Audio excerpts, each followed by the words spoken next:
Good evening. My name is Clay Purvis. I'm the Director for Telecommunications and Connectivity with the Department of Public Service. We're here tonight to hold a public hearing on the 10-year telecommunications plan.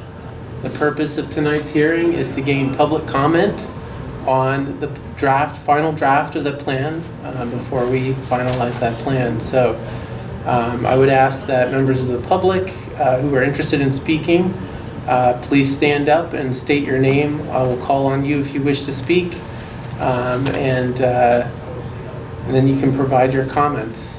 So would anyone like to make a comment on the 10-year telecommunications plan draft? Where to start? Representative Kimball, would you like to make a comment? Thank you. If I can sit down, that'd be great. Is it okay if it's the angle? You had a list of 12 specific recommendations in the plan. The last plan done in 2014, correct? How similar are the recommendations from that 2014 plan to 2017? I don't have both of them with me. And neither do I. I think there are similarities. I would say with the 2017 plan, we tried to make more specific recommendations about actions that could be taken. And I would imagine then that you have some kind of legislative proposals. There was mention of them in a couple of the suggestions. I think one was around the siting or the placement of telecommunications technology on utility poles, facilitating that. Is that one of the things that was going to be recommended from that? That is a recommendation in the plan. Whether that becomes a proposal by the administration, I don't think that's been decided yet. Okay. Are there any comments that you would like to make on the draft, opinions or insights as to how we can improve the plan? I'll have to pull it up as my fellow representative actually goes through it in detail. Things that I was wondering about. Mr. Whitaker, do you have any comments? Do you have any copies of the plan? I have one copy. But you didn't bring any to pass out. No, I did not. Still waiting for my color copy. Yeah. I don't have one of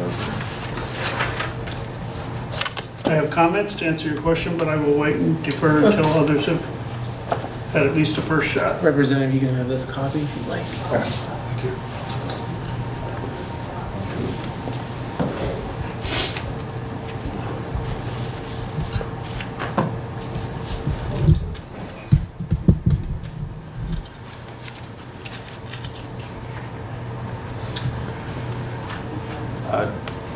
Clay, aside from the plan, it mentions a propagation study. And I think we had correspondence regarding what a propagation study was versus the person from the department who's driving around with all the cell phones taking. You were the guy driving the cell phones. Congratulations, 7,000 miles? Trying to test that. So how is a propagation study different from what he was doing in terms of just cellular communications? Well, a propagation study, and of course I'll defer to Corey for more specifics, but a propagation study, what you do is you take data about facilities that we have installed around the state. So where are the towers, where are the antennas, what antennas are on those towers, how are they directed, what's the geography, so what's the height of the trees, where the roads are, what the height, the elevation of the mountains around. You take all these data points, and the output is a map that shows coverage and it makes assumptions about what the coverage would look like based on those data sets. So it's not an actual test of where coverage is. A drive test, like the one that Corey performed this fall, measures the actual signal on the road. So it's real-time data about what the cell service is like on the ground. And when we performed that test, that was specific to the Mobility Fund Challenge period. So the FCC is going to give out money to carriers to provide coverage in areas that don't have coverage. They asked carriers to provide a propagation map showing where they have coverage and where they don't, and then they allowed states to test that by doing speed tests on the ground throughout the state. And so what we have is what we've actually experienced with phones on the ground, whereas propagation studies a model based on data sets. And the propagation study is then tied into funding, whereas the actual speed test on the ground is not?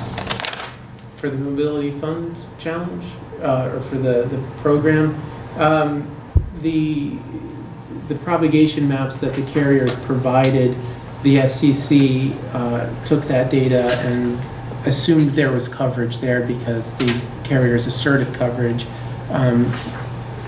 What we did was challenge that data and say, wait a minute, no, there actually isn't coverage here. Okay. And the purpose of that is to open up those areas for funding. So we're saying it's actually not served.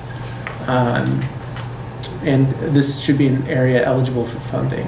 So that's the difference.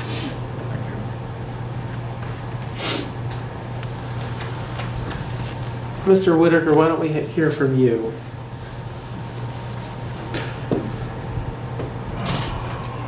Where would you like to sit? I'll sit on camera. Okay. Oh, this one, should this No. be like, or No, would we do 'cause that like that? I got both. I got, Oh, yeah, so I you, got us and then I got you. okay, great.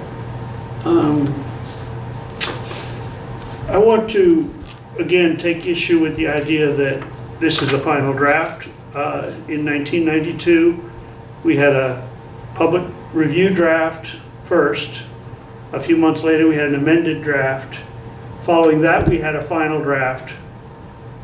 There were hearings on that, and then there was an adopted plan. So 4 versions. In 2014, there was 1 draft, which was not called first, public comment, final, anything. It was just the first draft, right?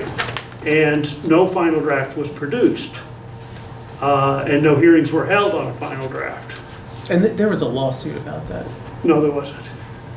There was a lawsuit about the dismantling of VIT, Right. and your boss, Director Jim Porter, perjured himself for saying that he didn't know whether there was a final draft. I have transcripts of 4 hearings where you and Jim were informed that you need to do a final draft and hearings on a final draft. So this time, the department just calls the first draft a final draft, and that simply doesn't fly. It doesn't pass the straight face test. The atrophy of public engagement since 2004, or since the 1990s, has been primarily a result of the department's failure to engage with the public through the public access stations, through the media organizations, through the business community, and let them know where the choices are. What is this plan supposed to have? How's it supposed to show up? Where does the rubber meet the road? Force and effect, primarily the way that you appear to be moving now, is in consistency with a mandatory requirement of consistency with an incentive regulation plan to be filed by Consolidated next year. So that appears to be the motivation here, that you're gonna ram a draft through no matter how hollow it is, so that you've got something to compare the Consolidated incentive reg plan for. But even with that line of thinking, it would argue that what's the best we could hope for, that we need? We've had a cascading series of failures from Fairpoint to Consolidated. I wish I had y'all's attention. Listening. Because we had Verizon selling to Fairpoint, and at that instance, there was thousands of double poles that were considered a multi-million-dollar liability, and there was a reserve held in that transaction so that Verizon was responsible for removing those poles. The poles were never removed. Fairpoint made the problem worse. Continued to install new poles, leaving the double poles behind. It was not addressed in the consolidated Fairpoint merger. So now we've got a compounded problem that's not even mentioned in this plan. It's a hazard, it's a delay, it's an eyesore, and it increases the cost for fiber-ready surveys and fiber planning, because the bucket truck has to navigate around this other pole and can't attach to things that are still remaining. Many of the double poles that are in place are not one or the other empty. There's still half the stuff on one pole and half the stuff on another. There's boxed in poles, which are not supposed to, where cables run around the outside on an angle. That's not supposed to be happening. So these are the fundamental. I've got a library of photos where fiber access points and cable and coils and stuff is dripping across multiple tenants' space, allotted space. And there's no enforcement, there's no remedy, there's no penalties. And it's turning into a real rat's nest on our infrastructure, which makes it harder to do the surveys that we need to do of where the fiber is that we could use for community fiber optics. So in 2014, both Charlie Larkin, former telecom engineer for the department, and I argued in front of the Joint Committee of Senate Finance and House Commerce that the plan should be withdrawn. It's an embarrassment it's an insult to the intelligence of those who know what's supposed to be in a plan. Plan is supposed to set out objectives to meet the goals, not broad policy statements. I'll paraphrase a reference in the Times Argus article that said, Commissioner Tierney said, this plan sets out a clear path and strategy to increase broadband development across Vermont. And when you analyze it, it's like, yeah, in 50 years, there's nothing that's going to accelerate or make ubiquitous the fiber speed goals that are in statute. 100 megabits symmetric by 2024 to every E911 address in the state. And the department seems to be ignoring that. Your predecessor says, oh, that's aspirational. It's not aspirational, it's in the green books, it's law. Your plan is supposed to set out a strategic plan and consider different alternative ways to accomplish that goal. Wireless along all the highways and in our communities. This plan does nothing of the sort. It doesn't even pretend to. It gives kind of vague general statements that, yeah, it would be nice if we just let the companies do that and all of a sudden they decide to lose more money investing in non-economical areas. The only thing that really makes sense, that really needs to be, is the neutral host model, which is in use all across Europe for telephone, wireless cell phone infrastructure. The carriers share the cost in a similar financial model to the coverage co microcells, or the microcells, let's leave coverage co out of it. But the microcell model where the state purchased the infrastructure and it's managed in a way where all the carriers get to use it and pay a fair share towards its maintenance, operations maintenance and upgrades. That is the model we need to look at for most of rural Vermont. Burlington, Montpelier, they can pay their way. There's enough market to allow people to build redundant towers. Most of rural Vermont, there's not. And there will never be. There's no integration in this plan with FirstNet plan. There's a kind of we've got the blinders on. We're not allowed to know what FirstNet is or where it's going, so we don't have to figure out where the microcells need to go because we don't know where the gaps are going to be in the FirstNet coverage. And that's exactly what this plan ought to be. We ought to be requiring the information of existing coverage from the carriers. We should be modeling and drive testing accurate carrier by carrier data on every segment of road, not just measuring whether you can make a call or not, but measuring the data speed and the signal strength. While we're at it, we should be measuring LMR, which will require a lot tighter coordination with the public safety community, because we don't have a control channel. Most of these systems don't have a control channel, and therefore somebody or some programmed device is going to have to be constantly keying that radio in order to know whether you've got signal or not.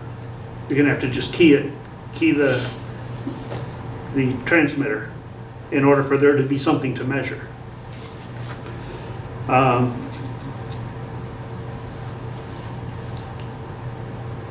There's no integration with the health IT plan.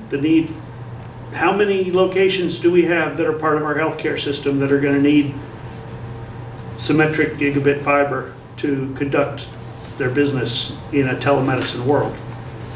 That's not just a responsibility of the HIT plan. They don't have the obligation to plan for telecommunication infrastructure. The department does. Plans for ADS integration, the rules for redundancy, failover, media diversity, such that if some of these fibers get cut, can you hit the microwave and piggyback on the state police microwave network? That's media diversity. We don't have any plan for that kind of option here. Funding the AMOs, we need to look at a different fee structure based on use of the right-of-way. As more and more cable customers cut the cord and migrate to over-the-top internet-based television, and people are getting their web streaming over DSL lines, and SovereignNet and Fairpoint merged FirstLight. Vermont Electric is carrying data across the power lines to service and access their smart meters. So there's communications going all over, and the AMOs provide a critical service in our democratic system here in Vermont. So we should look at a model where everyone who's using the public right-of-way contributes towards support of the AMOs. We need to be designing, we need to clarify. What I learned from the Coverage Co. debacle is, one, the crippled advocacy of the department not stepping in to keep those turned on. And then not advocating for the department had the option of advocating for a non-internet connected DSL service, which would have been affordable and kept those microcells turned on. And it would not have been preempted. But that option didn't even occur to the department, as if they didn't care whether all these people are now without 911 access. That's damaging. It's damaging to the people served. It's damaging to the credibility of the department. We need to be designing and building a high-performance network for Vermont, managed, utilizing the Velco infrastructure, the abundant overbuilt fiber. But by calling it a high-performance network and managing it within Vermont, it can have gateways out to the internet. But it's imperative that we manage it here, and it's not the internet, so that we avoid this FCC preemption. We need to be able to regulate, the PUC needs to be able to regulate diversity and redundancy and backup power requirements. All of these things that make a network sturdy so that it would attract business and support public safety and education and telemedicine. You can't have that if all bets are off. It's whoever you get your internet from. So it's a fundamental architectural point that needs to be addressed in the plan. Can you explain that a little more? Many state colleges in other states manage a statewide network. I think of Ohio, Minnesota, Maine even. They basically manage a network that's gigabit fiber, 10 gigabit fiber. Velco is a good example. We've got 40 to 100 gigabit fiber running around Velco. It might have a little fraction of internet packets within it, but for the most part, it's passing lit channels at 40 or 100 gigabits per second on 40 different colors simultaneously. That's not the internet, and it is regulatable by the state. If we all of a sudden were to say, Velco is the internet, and we're just going to all find our way to it, the state would have no power. Under this preemption framework, the state would have no power to regulate Velco's redundancy, power requirements, security requirements, any of that. So this is what happened with the Coverage Co. is that because it was DSL and it happened to be connected to the internet, both the board and the department argued that we have nothing to say about it. We can't tell Consolidated to turn it back on because it's internet and we have no jurisdiction over internet. But we could have said, okay, don't turn it back on. Reconfigure those circuits to not connect to the internet. Point-to-point DSL, private DSL is commonly used across corporate America. It doesn't connect to the internet and it could supply backhaul to these microcells. So if you haven't been exploring that in this RFP, I don't know what to say. It was in the briefs.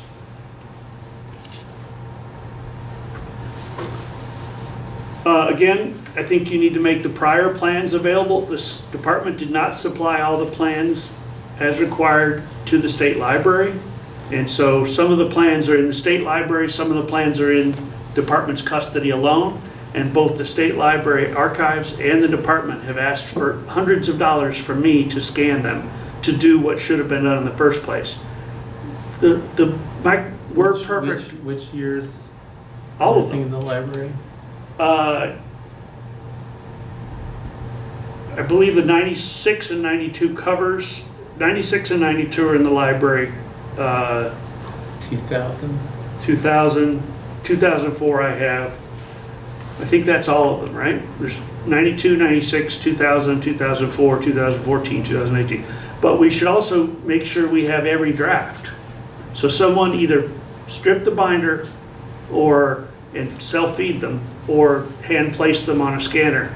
At 400 DPI is the archive standard, not 300 or 200. And get these PDFs out for education and comparison. We have a long way to go to get back to where we were in the 90s with these plans. We can't play politics with something as important as our infrastructure. That a Republican thesis that AT&T and Comcast will take care of it for us is one, false, and two, selling ourselves short, because this is not about a Republican or Democrat value system or an independent. This is about a stable economy and infrastructure that attracts people to come here and do business, and attracts young people to stay here, and attracts enough young people to take care of the old people. We're heading towards a crisis in Vermont with our demographics. And fiber can make all the difference. If we have a high-speed, high-performance network accessible in all corners of Vermont, people will prefer to be here, and they can do business. We need symmetric because we don't want to just be consumers of content. We want to be creators of content. There's no reason somebody in, Springfield with a 10 gigabit per second circuit can't remotely do sound design or video editing for Hollywood from Vermont. That's what that symmetric technology enables. We need to map the infrastructure. This idea that clearly visible infrastructure in the public right-of-way is a trade secret is absurd, and it's crippling the department's planning process. The department pushed through that bill in 2013, which included the language in 202E, which says voluntarily supplied information about infrastructure can be made available subject to non-disclosure agreements. There's a caveat at the end that takes a lawyer to understand. But the department should be requesting this information, requiring this information from the utilities under the authority of 202D, which is the 10-year telecommunications plan. You have the ability to require the submission of this information, and it is not secret. If it's visible in the right-of-way, if it's coax, if it's DSL cabinets, if it's fiber and fiber access points, it should all be on the map, because that's the base from which community fiber efforts can begin to grow. We don't know where to put the microcells. We don't know whether the 160 that are already installed are going to be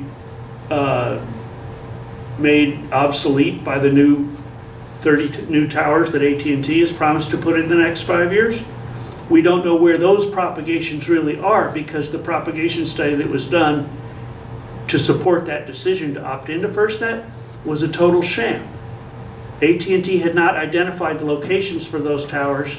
There was no leases, there was no tower locations, coordinates to feed as the first primary information to that propagation study. Therefore, the whole thing was a joke. We have no idea where their coverage is going to be because we have no idea where many of their towers are going to be. I'm sure they've established a few leases since then. But until you get that level of information from each of the carriers, you won't be able to figure out where should we be putting microcells. The upgraded microcells should be those 2G state-owned, already owned ones right now, if there's no fiber there. If there's fiber available for backhaul, we should be putting 4G LTE, and we should be shopping for neutral host model microcells, 4G LTE with band 14 capability, because that way we would be filling in the holes in the FirstNet canopy. We have the opportunity to be exemplary across the nation with FirstNet by using neutral host model community-owned microcells to fill the gaps of the FirstNet canopy and have 80-90+% coverage. That isn't even being discussed. That's what would be in a real plan. The idea that there's new technology coming, I've heard this repeatedly, that Comcast and AT&T, there's new technology right around the bend that's going to be so fast we won't need to worry about that 100 megabit symmetric goal. That's total baloney. The 100 megabit symmetric is a baseline. By the time you've got fiber there to the building to support that, you might as well turn on gigabit service. The optical network unit doesn't cost any more, between 100 and 1,000 bits per second. But the difference is that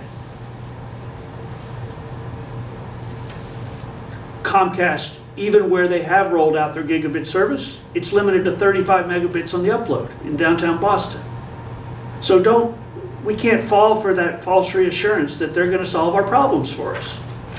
Not to mention the economic impacts. If these choices we're making now with AT&T, with Comcast, with FirstLight, which is now owned by a Paris private equity firm, if all of these policy choices we're making are sucking hundreds of millions of dollars a year out of Vermont, why aren't we considering choices where we strategically invest our money where it's going to recycle in Vermont dozens of times and fund increased opportunities? I mean, this is where the statute requires the Commerce Agency to have participated in this plan. And this is your, quote, final draft. As farcical as that is, ACCD had no input into this plan. I've done my homework. They were supposed to write significant chapters integrating the analysis of alternatives. They were not afforded. There's a, dare I say, pissing match going on between Commissioner and Secretary. That was off the record, right? No, actually, it was on the record. Good. In 2011, the legislature mandated the PSB to, within 90 days, do a pole attachment, expedited rulemaking for pole attachment disputes. The PSB ignored that for 3 years, as June Tierney was now general counsel of the Public Service Board. So to ignore a legislative mandate to do a rulemaking for pole attachment disputes, and to here we are 7 years later, and what we hear most from the broadband builders is that Fairpoint's not playing fair. They're taking our money and they're not making the poles ready. They're not letting us build as quick as we have. We gave them money over a year ago and we can't build our fiber. That's unconscionable.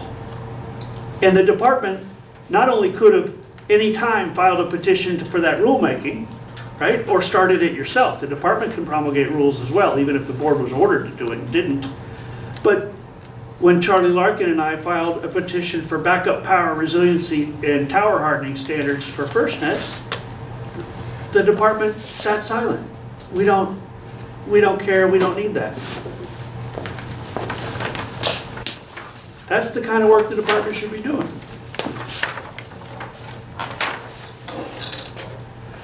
The plan is required to include an assessment of state government needs.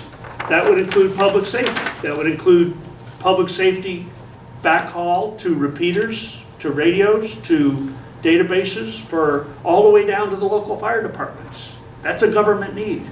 And that's the role of the state to put this plan in place. That's not been done. The carriers don't, the fiber owning utilities don't want to lease dark fiber because they like charging more and selling more circuits and selling repetition, selling redundancies is more profitable. The state should just lease dark fibers for all the points it needs and light them themselves. The equipment is affordable now, you know? The state should analyze whether the communications union districts that are building fiber might best use the same equipment that Velco is using so that we could be, instead of having rings that could be cut in two locations and interrupted, we would be growing into a centrally manageable mesh technology that is much more resilient and hardened. That those Sienna dense wave division multiplexers that Velco and SovereignNet both have are not that expensive. There are concerns I've heard that VTEL does not want to interconnect with First Light, being that First Light has Huawei equipment, which is banned by the federal government for purchase based on Chinese state actor security risks. That's something that should be fully analyzed here. Maybe we need a rulemaking that no one's forced to, everyone needs to maybe file their equipment list under seal with the board, and certain equipment gets written out of the, you can't force carriers to interconnect with potentially compromised networks. I'm going to take a pause because I want y'all to, you're the new actors here. I do this to get it on the record, but. I think this is a public hearing. I think if you have comments on the telecom plan, you should make them. I'd like to make them, and then I'd like to go home to my family. I believe you've probably made these same comments at every other public hearing. So I think you should continue. Thank you. Ooh. I'm glad we got that on the record. Cut you off at 5 minutes in case there are other comments that like to be made. So we need a middle mile fiber solution that VTA was mothballed. The department has done an adequate job of maintaining supervision and management of the state-owned fiber. Is that almost a compliment? Yes, it was. Thank you, Stephen. I'm glad you caught that. And that baseline dollars per mile per month per strand is what we need. We may need to do a rate case of First Light, VTEL, SovereignNet, and Fairpoint. No, and Consolidated, in order to establish what is an equitable, non-discriminatory price for dark fiber. In order to grow these communications union districts, they're going to need to lease as many spans of fiber as possible because they can't afford to go and just overbuild yet again. So identifying where all the dark fiber is and where the fiber access points are that can access that fiber, and then how much of it is in use, how much of it is legitimately reserved for future growth, and how much is plainly available at prices similar to what the department has arrived at, with a profit to the owner. Theoretically, pole attachment rates should be going down the more tenants that get on them, but there's no central database of poles and age of pole, height of pole, who are the tenants, condition of the pole, such that we can fairly price the pole attachments. Every time a new tenant gets on, it's not supposed to be a profit center. So every time 2 more tenants get on a pole, the rental price for all those tenants should be coming down. It's not, because we don't know where the poles are. We have no accurate, we need a unified GIS inventory of all poles, all fiber, all DSL infrastructure, all electronic, all dependent electronics that require backup power in order to maintain. Every coax amplifier that will block a VoIP call. Every Comcast customer cannot reach 911 after a few hours of a power outage. The amplifiers on the poles lack adequate backup power, and there's no provision for recharging them or interconnecting generators. That's part of the rulemaking that we petitioned for 2 years ago, and it's still languishing. The board has not acted on it in over 2 years.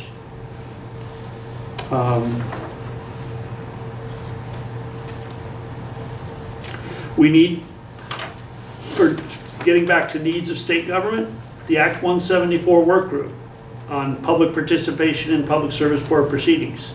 They came out with affirmative findings that we needed to revive something along the lines of Vermont Interactive Television. That necessitates a plan. It needs to be forward-looking, it needs to be fiber-based, and it needs to be integrated with alternatives of whether the AMOs are gonna run it, the state's gonna run it, one of the carriers could run it for that matter. But we need a plan to reinvigorate VIT because it's cost efficient, it's carbon efficient, it's participatory. The more people that participate in a meeting like this, the better, from farther reaches of the state. It's essential for public hearings. The Department of Finance has a statutory mandate to create a public participation process in budget development. VIT was it. VIT is gone, they can't do their job. And that's a need of state government. I've done a compilation of all the statutory references to video conferencing, teleconferencing, interactive television conferencing. And you can go through that and say, did we address this need? Did we address this need? Did we address this need? That's what a 10-year telecom plan would be, and it would be updated regularly. All right, Stephen, well, thank you very much. Anyone else have comments they'd like to make? Heard a lot of good comments. I have a few. Okay. First, Laura Sibilia, State Representative for Wyndham Bennington, and I live in Dover. I want to thank you for including the language around the utilities. I am the small cell permitting language that is in here. I think we have to really think about and be careful with regard to what is happening federally, also with what is happening with the Act 250 changes. I think there's an opportunity here to get this right. I think we have had a pretty significant loophole. We've got an extraordinarily bad actor in Vermont that has taken advantage of that loophole. And I know that that's something that I'm interested in continuing to look at and make sure that we are only, we're not providing supports for bad actors to operate outside of the permitting structures and without cooperating with the department. I would like to see more urgency discussed in the plan with regard to landline degradation. And I know that we have talked about this, Clay, and I appreciate the department acting pretty quickly given the dramatic increase in the number of complaints around the landline phone system. I think you are aware of some of the horrific situations that we have had developing in southern Vermont. And I'll just wait for Mr. Whitaker, who is once again being incredibly distracting. Do you have your camera angle, sir? Do you have your camera angle? Are you good? It's on camera. Okay. Is it a microphone? Okay. Would you like to move it closer so you don't miss anything that I say? Just get yourself all set, because it's a little distracting. I've been working all day, and so I'd like to focus on my comments. Thank you so much. Are you all set? Are you all set? I asked you not to flip through your plan while I was testifying. Okay. I'd like to see a little more urgency around the landline degradation. I think that we are approaching probably a crisis point in rural Vermont, and I'm quite concerned with regard to Consolidated's ability to adequately address that situation given the frequency, increase in frequency of strong storms that we're seeing, and outages. I think we have to, see what happens with the PUC, but I think we have to look at how we're incentivizing repairs. As you know, we've had a number of situations happen here in southern Vermont where we have had individuals really be in jeopardy because the phone lines were down and down for an extended period of time. This past, so more urgency on that, please, if possible. Let's see. And then finally, what I really want to say on the record is I am really concerned about where we find ourselves in time in Vermont right now with our telecommunications situation. I think we we are in a transformative period in our country, in our state. I think you're very much aware of this. And I don't know that we have the adequate level of resources dedicated to this, and I've shared that opinion with you previously. Given that, and given that the department has absorbed Vermont's last focused effort, the Vermont Telecommunications Authority, as well as several lingering projects that we know have had significant issues. I know the staff did not come over with the VTA to manage those projects over to the Department of Public Service. And we have had a number of pretty significant issues happen since then. Coverage Co., the consolidated issue.